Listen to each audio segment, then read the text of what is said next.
السلام علیکم ورحمۃ اللہ وبرکاتہ۔ بسم اللہ الرحمن الرحیم۔ فرعون کی نکرانی اور اس کی بیٹی۔ شب معراج میں جب رسول کریم صلی اللہ علیہ وسلم ایک نہایت خوبصورت اور وسیع و عریض محل پر سے گزرے تو اس کی معطر فضاؤں نے آپ کو حیران کر دیا۔ وہاں کی بھینی بھینی خوشبوئیں نہ صرف یہ کہ محل کے ماحول کو مہکا رہی تھی بلکہ گزرنے والوں کے دماغوں کو تازگی و شادابی عطا کر رہی تھی۔ آپ صلی اللہ علیہ وسلم نے متعجب ہو کر جبرائیل علیہ السلام سے پوچھا، یہ کس کا ٹھکانہ اور کس کی ملکیت ہے؟ انہوں نے ارشاد فرمایا، یہ فرعون کے گھر والوں کی معیشتہ اور اس کے معصوم بچوں کا محل ہے۔ سبحان اللہ۔ مومنہ خاتون یہ محل جس میں اس کی اور اس کے معصوم پھولوں کی روحیں ہنسی خوشی سے برزخی زندگی بسر کر رہی ہیں، دراصل یہ اس قربانی کا بدل اور صلہ ہے جو اس نے ایمان قبول کرنے کی خاطر دی۔ دولت دنیا سے محروم اور دولت ایمان سے مالا مال، یہ خاتون اپنے پھولوں جیسے خوبصورت اور کبوتروں کی طرح بھولے بھالے معصوم بچوں کا پیٹ پالنے کے لیے اس دور کے مغرور و سرکش بادشاہ کے محل میں مزدوری کرنے جاتی اور دن بھر کام کر کے شام کو واپس لوٹتی، معصوم بچوں کو کھانا کھلاتی اور اللہ کا شکر ادا کر کے سو جاتی۔ صبح سویرے بچوں کو ناشتہ تیار کر کے کھلا دیتی اور محل میں جا کر اپنے ذمہ لگائے گئے کام سر انجام دیتی تھی۔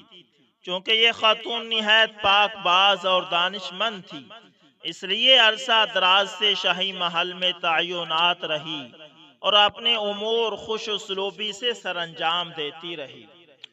ان دنوں سیدنا موسیٰ کلیم اللہ علیہ السلام اور فرعون مصر کے درمیان مقابلہ زوروں پر تھا۔ حضرت موسیٰ علیہ السلام اور حضرت ہارون علیہ السلام کی حیرت انگیز کامیابیوں نے اور اس کے حواریوں کی نیند حرام کر رکھی تھی، چونکہ اس متکبر ظالم کے پاس اقدار تھا۔ فرعون مصر اس لیے وہ جب بھی کبھی سنتا کہ اس کی قوم کے کسی باشندے نے ایمان قبول کر لیا ہے تو اسے خوفناک سزائیں دیتا، کسی کے ہاتھ پاؤں کٹوا دیتا اور کسی کو لکڑی کے تختے پر لٹکا کر اس کے ہاتھوں اور پاؤں میں میخیں ٹھونک کر سر عام لٹکا دیتا۔ اس کے اسی طرح کے مظالم کے دورانیہ میں حضرت موسیٰ علیہ السلام کی دعوت فرعون کے محل میں بھی پہنچ گئی۔ اس کا خازن ایک خادمہ اور بیوی آسیہ بھی ایمان قبول کر چکی تھی۔ وہ جب کبھی سنتی کہ سیدنا موسیٰ علیہ السلام غالب رہے ہیں اور فرعون زچ ہو گیا ہے تو وہ دل ہی دل میں خوش ہوتی اور اپنے ایمان کا اظہار نہ کرتی، مبادا کہ فرعون کو بھنک پڑ جائے اور وہ انہیں عذاب کی چکی میں پیس ڈالے۔ فرعون کے قوم میں سے ایمان قبول کرنے والی مومنہ خاتون شاہی محل کی خواتین کو کنگھی کیا کرتی تھی۔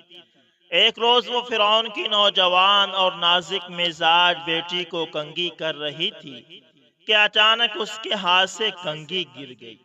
اسے اٹھاتے وقت بے ساختہ اس کی زبان سے بسم اللہ نکل گیا۔ جب فرعون کی نازک مزاج اور شوخ و طرار بیٹی نے یہ کلمہ سنا تو چونک پڑی اور پوچھا، یہ اللہ کون ہے جو میرا، تیرا اور تیرے باپ کا رب ہے؟ مومنہ نے جواب دیا۔ وہ کہنے لگی، کیا میرا باپ سارے لوگوں کا رب نہیں؟ جی نہیں، بلکہ لوگوں کا رب تو وہ ہے جو مجھے، تجھے اور تیرے باپ کو روزی دیتا ہے۔ اچھا، اس کا مطلب یہ ہے کہ تو میرے باپ کے علاوہ کسی اور کو رب سمجھتی ہے؟ جی ہاں، میرا، تیرا اور تیرے باپ کا رب اللہ ہی ہے۔ یہ سن کر فرعون کی لڑکی سیخ پا ہو گئی اور اس نے اپنے باپ کو اطلاع کر دی۔ فرعون جو کہ اس ایمان کا مقابلہ محل سے بہر کر رہا تھا، جب اسے اطلاع ملی کہ موسیٰ علیہ السلام کی دعوت تو میرے محل میں داخل ہونے لگی ہے اور میرا کھانا کھانے والے بھی اس کی دعوت پر ایمان قبول کر رہے ہیں، تو وہ آگ بگولا ہو گیا۔ اس نے اس بات کا سخت نوٹس لیا اور اپنی خادمہ کو برسر دربار بلا کر جواب طلبی کی۔ مجھے اطلاع ملی ہے کہ تو میرے سوا بھی کسی کو رب مانتی ہے، کیا یہ بات درست ہے؟ جی ہاں، یہ بات درست ہے کہ میرا اور تیرا رب اللہ تعالی ہی ہے، جو بلند اور بزرگ اور برتر ہے۔ وہ ظالم یہ سن کر بگڑ گیا اور آگ بگولا ہو کر سپاہیوں کو حکم دینے لگا کہ تانبے والی دیگ کو گرم کرو، اور جب وہ آگ جیسی ہو جائے تو مجھے اطلاع کرنا۔ اس کے بعد فرعون نے اس بی بی کو بلایا اور دھمکی دی کہ اگر تو نے میری خدائی تسلیم نہ کی اور اس بات پر قائم رہی جو موسیٰ علیہ السلام کہتے ہیں، تو میں تیرے سامنے تیرے بچوں کو اس دیگ میں پھینکوا دوں گا اور آخر میں تجھے بھی نظر آتش کر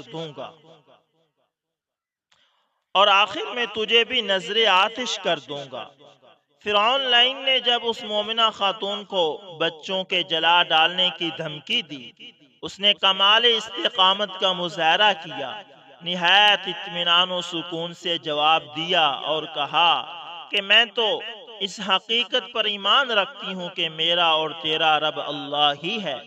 اگر تو اس کی پاداش میں مجھے اور میرے بچوں کو مار ڈالے گا تو میں صبر کروں گی۔ چنانچہ اس ظالم نے جب دیکھا کہ دیگ گرم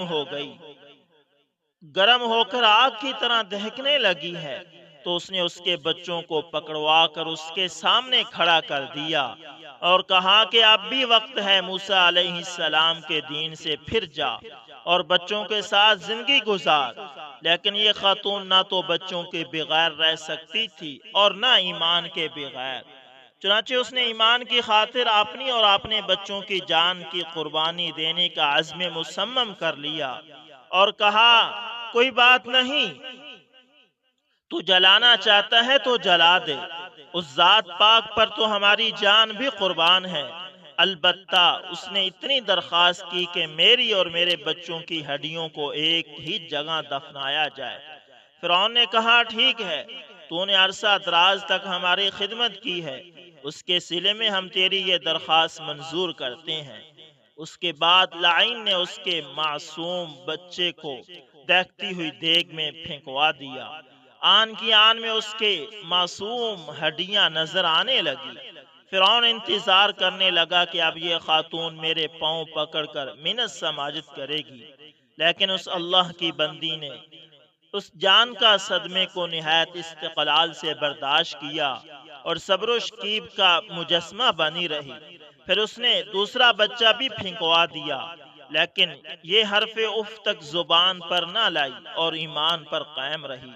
اس کے بعد فرعون نے تیسرا بچہ پھینکوا دیا، وہ بھی آن کی آن میں جل گیا اور اس کی ہڈیاں صاف نظر آنے لگی۔